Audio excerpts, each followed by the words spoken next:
Inilah kemungkinan siapa Calix yang baru dirangkul WWE. Carmella resmi sudah tidak di WWE. Naomi ingin satu tim dengan Jimmy Uso dan The Bloodline. Dan masih banyak lagi.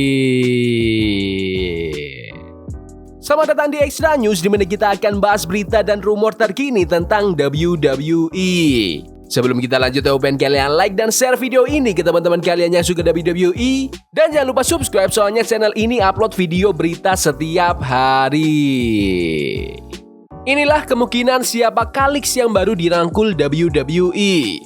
San Rosep dari Fightful ngelaporin kalau merek dagang baru Calix yang baru-baru ini didaftarkan WWE itu bukan buat Sol Ruka, yang nama aslinya Calix. Padahal banyak fans yang sempat spekulasi kalau itu buat dia.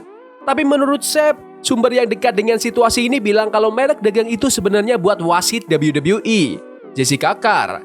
Jessica baru-baru ini bertanding di taping WWE Evolve, tapi pakai topeng. Dia ikut dalam pertandingan tag team di episode keempat yang direkam, menurut sumber. FYI, sebelum gabung WWE, Jessica emang dulu sempat jadi pegulat di skena gulat independen.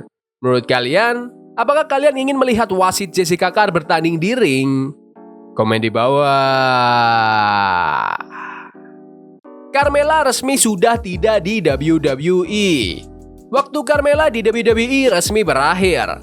Kontraknya udah habis, menandai akhir dari karirnya yang cukup sukses di perusahaan.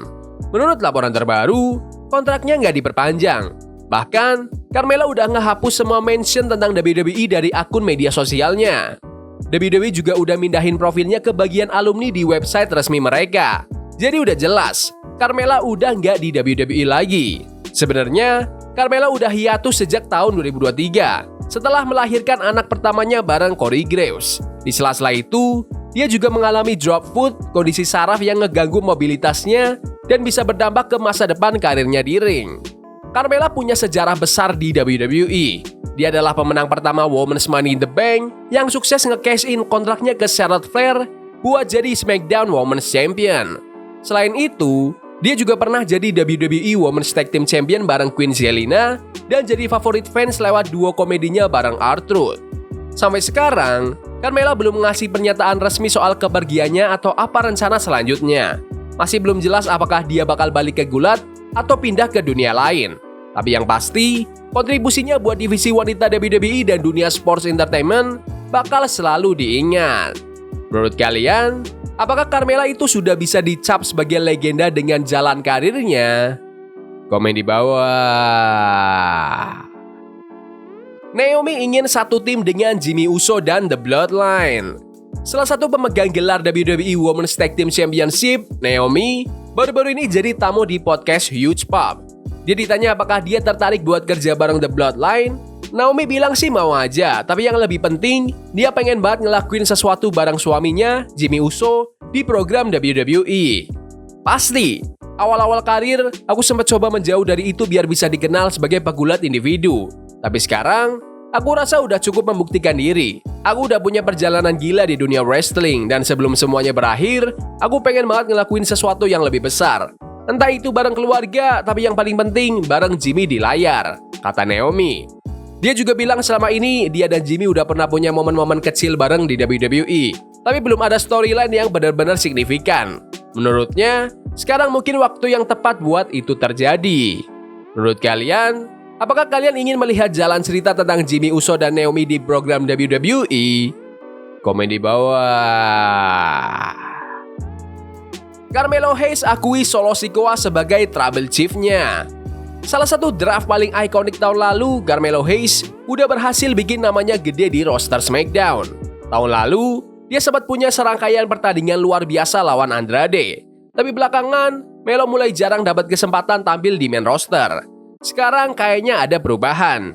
Walaupun belum pernah menang gelar di main roster, Melo dulu sempat jadi NXT Champion dan North American Champion pas masih ada di NXT. Baru-baru ini, dia buka suara soal masa lalunya bareng Solo Sikoa yang ngerebut North American Championship darinya di tahun 2022. Di wawancara bareng Muscleman Malcolm, Melo ngomongin hubungannya dengan Solo Sikoa. Meskipun mereka punya rivalitas di masa lalu, sekarang Melo udah mengakui Solo sebagai Tribal Chief-nya. Pertanyaanku, kenapa dia ngerasa bisa seenaknya turun ke NXT dan ngambil sabuku? Itu yang aku pengen tahu. Kamu loncat ke depan nih, kamu nggak ngomongin fakta kalau dia sebenarnya udah dipanggil ke main roster. Dia udah gabung The Bloodline, sementara aku di NXT, sibuk urusin urusanku sendiri. Tapi tiba-tiba nih orang datang dengan musiknya yang norak, rambut pirang, dan penonton teriak, "Solo, solo."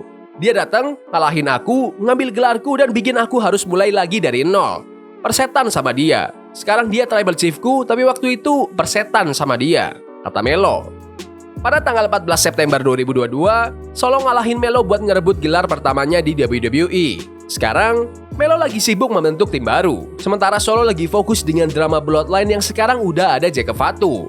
Di awal tahun ini, Roman Reigns berhasil ngalahin Solo Sikoa buat ngerebut kembali Ulavala dan posisinya di Bloodline.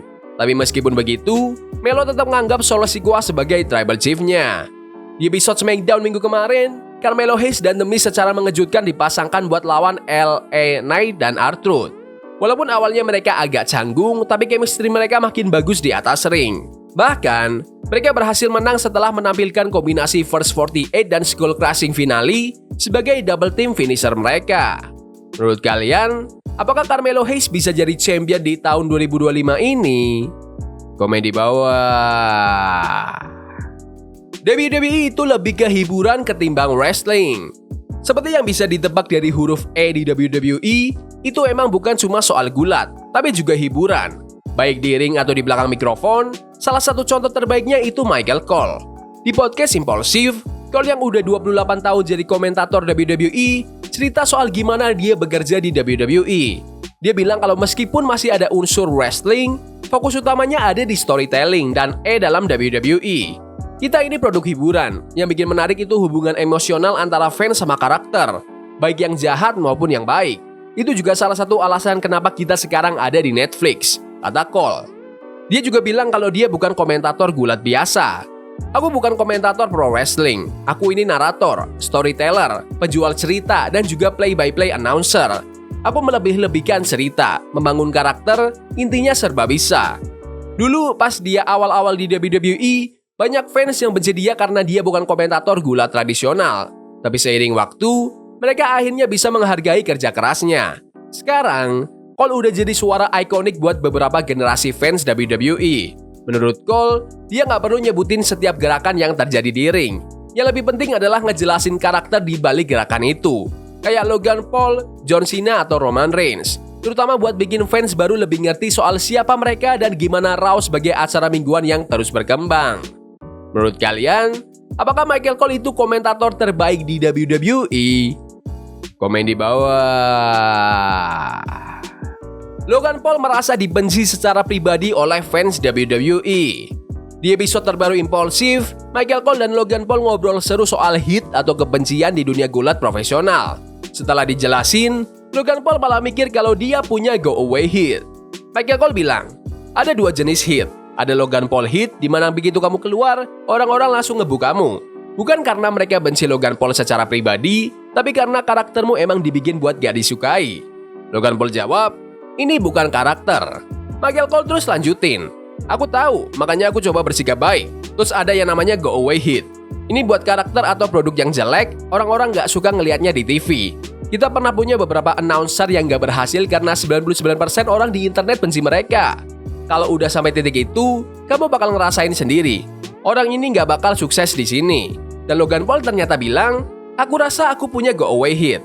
Tapi satu-satunya alasan kenapa ini berhasil adalah karena aku begulat yang bagus. Pasti ada sebagian penonton yang benar-benar pengen aku pergi. Michael Cole ngebela Logan. Mereka iri sama kamu. Lihat aja apa yang udah kamu capai sejak gabung WWE.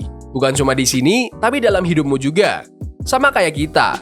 Orang-orang yang duduk di rumah, nonton acara, terus bilang Michael Cole jelek banget. Dia nggak tahu nama gerakan itu. Pertama, mereka kesal karena mereka nggak punya kerjaanku. Kedua, coba aja duduk di kursi ini. Menurut kalian, apakah Logan Paul itu dibenci karena karakternya atau karena pribadinya? Komen di bawah. Preview Raw minggu ini. Di media sosial, General Manager Raw Adam Pearce nge-hype acara Raw besok yang bakal jadi episode terakhir sebelum Elimination Chamber. Bakal ada CM Punk, Seth Rollins, dan Logan Paul di arena.